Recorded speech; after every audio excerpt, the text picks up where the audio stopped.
Selamat malam Bapak dosen dan teman-teman semua. Perkenalkan, nama saya Sandra Fikebenu, NIM 21030300119, semester 2 kelas A Prodi Sosiologi Universitas Nusa Cendana.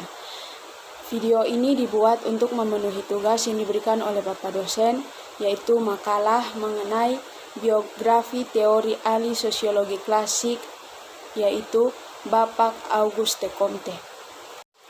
Pada kesempatan kali ini, saya akan menyampaikan dua materi yang saya buat pada makalah, yaitu tentang riwayat kehidupan dari Bapak Auguste Comte dan juga karya dan juga pemikiran dari Bapak Auguste Comte. Bapak Auguste Comte lahir pada tanggal 19 Januari 1798 di Montpellier, Paris. Bapak Auguste Comte ini berasal dari keluarga bangsawan Katolik.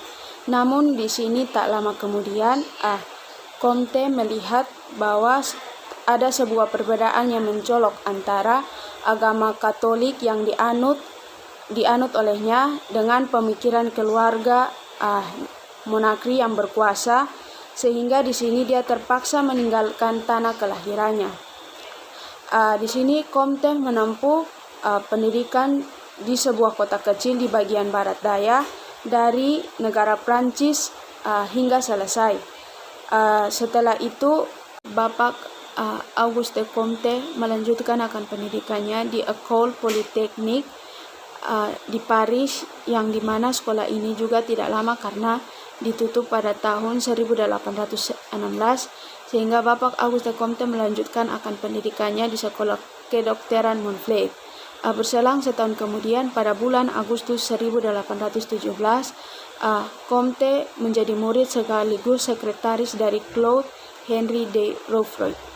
Di sini Comte de Saint-Simon yang berpengaruh pada Comte masuk dalam lingkungan intelektual hingga pada tahun 1824. Di sini Comte meninggalkan Saint-Simon karena merasa tidak cocok dengan perkembangan akan intelektualnya, sehingga pada tahun 1822, ia berencana untuk mempublikasikan akan studi ilmiah tentang pengaturan kembali masyarakat dalam penelitian tentang filosofi positivismenya.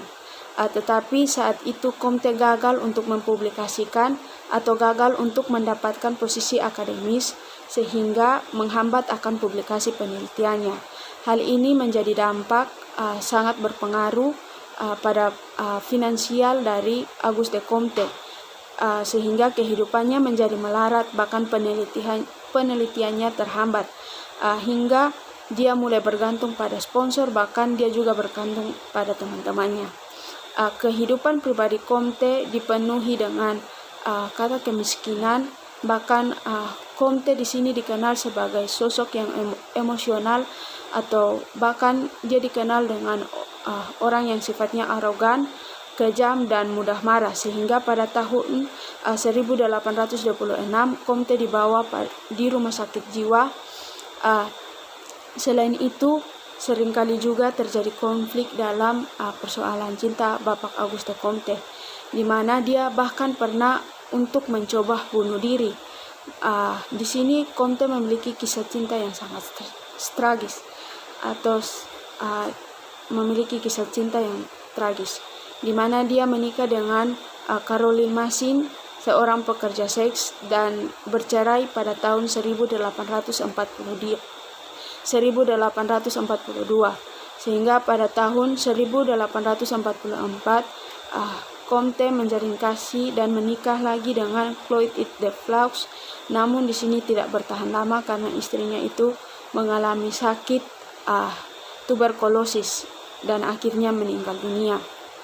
Tak lama setelahnya, pada tahun 1851 sampai 1854, Comte mulai bangkit dan menerbitkan bukunya yang berjudul Système de Politique Positive, dan dia wafat di Paris pada tanggal 5 September 1857. Bapak Auguste Comte dikenal sebagai bapak yang membawa dampak positivisme dan juga dianggap sebagai orang pertama yang mencetuskan istilah sosiologi sebagai ilmu pengetahuan modern yang mempelajari akan aspek sosial dari kehidupan manusia. Di sini Comte adalah tokoh sosiologi klasik awal, ideologi positivisme. Di sini Comte menyusun keyakinan bahwa masyarakat dapat dipahami sesuai dengan hukum ilmu alam. Poin yang kedua yang saya akan bahas yaitu karya dan pemikiran dari Bapak Auguste Comte. Bapak Auguste Comte membagi akan sosiologi menjadi 2 tahap, yaitu yang pertama sosial dinamik. Sosial dinamik adalah teori mengenai perkembangan dan kemajuan akan masyarakat. Yang pertama yaitu hukum 3 tahap. Pada hukum ini Comte membagi 3 tahap perkembangan masyarakat, yaitu yang pertama teologis atau fiktif, yaitu masa kanak-kanakannya kemanusiaan. Pada masa ini adalah masa kepercayaan magis, percaya pada jimat, roh, dan agama. Hukum yang kedua yaitu fase teologis abstrak, masa remaja atau masa pemikiran manusia. Di sini agen-agen gaib diganti oleh kekuatan abstrak, yaitu alam-alam Spinoza. Hukum yang ketiga yaitu fase positivisme, yaitu keadaan inteligensia, yang dimana semangat pencarian positif menyingkirkan akan pencarian menyangkut pertanyaan hakiki. Yang kedua yaitu hierarki dari ilmu pengetahuan, di mana di sini Bapak Auguste Comte menyusun ilmu pengetahuan dengan menyadarkan diri kepada tingkatan perkembangan pemikiran manusia dengan segala tingkah laku yang terdapat di dalamnya. Yang ketiga yaitu the law of the correlation of particle activities. Di sini Comte yakin bahwa ada hubungan yang bersifat murni atau natural antara cara berpikir yang teologis dengan militerisme. Cara berpikir teologis mendorong timbulnya usaha-usaha untuk menjawab semua persoalan melalui kekuatan, sedangkan metafisis adalah prinsip-prinsip hukum, khususnya hukum alam, yang menjadi dasar daripada organisasi kemasyarakatan dan hubungan antara manusia. Yang keempat yaitu the law of the correlation of the feelings, yaitu Comte mengatakan bahwa masyarakat hanya dapat disatukan oleh feelings.